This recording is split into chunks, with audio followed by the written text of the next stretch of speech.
Here with head coach Dan Davis after the Warhawks defeat Montevallo 49-40. Coach, you have to be pleased with the way your team responded from a slow start. Let's be honest.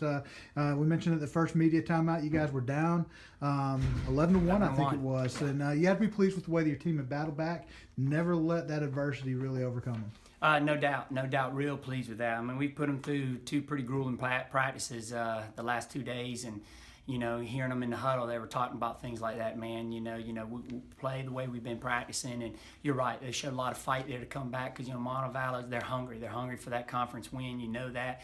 They've been in a lot of close games, and they came out, got off to a good start, and I thought we had some attempts, had some scoring point. We just didn't score a little bit, but then I thought we really hunkered down defensively and got some things going.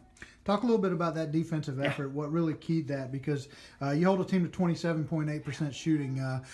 You brought your lunchbox to work and your hard hat and really did a nice job defensively. We've just tried to tell them not to think too much. Just play our D. Really play our D. Defend the three well. Keep it out of the paint. And rebound that basketball. I'm looking at the stats. I mean, I know that's going to be our most this year. 50 rebounds. I'm pretty sure, and out rebound them plus 14 total, and then getting 15 offensive boards was huge. So. I think from a defensive standpoint, and rebounding was, a big factor in this ball game, and it was huge. And we've been putting a big emphasis on rebounding the last 2 days. Well, obviously the stat sheet reflects that, like you mentioned, plus 14 in rebounds, plus 7 on the offensive end, and what I thought was really nice to see today was a couple seniors coming off the bench that we hadn't talked a whole lot about this year. Their role has changed from last year, but really came in, and Shane Strain and Nadia Stewart really gave you some really strong minutes off the bench. No doubt, today. Shane and Knott were huge. I thought in the third quarter when we made that big run and we outscored them 16-4 in the third.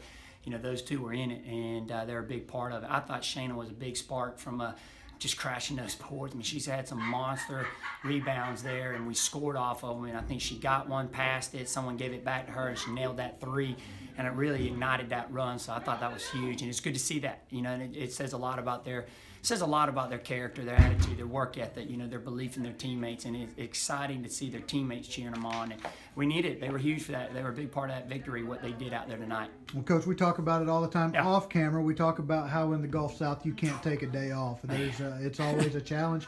We got a day before you host West Alabama on homecoming. What are some things you want to see shirt up? They're much improved. They're a really solid team this year. They've had some big wins in the league, and I think in the short thing, as I glance quickly at the sheet, cut down them turnovers a little bit, man. Maybe, instead of 15, you keep it in around that 10-12 mark. That does make a difference.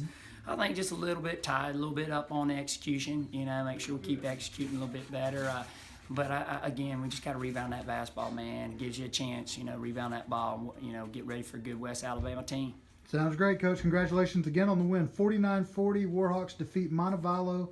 Improved to 8-11 on the season, 4-8 in the Gulf South. Congratulations. Thanks, Warhawk Nation, for the support. Great crowd tonight. Come out Saturday.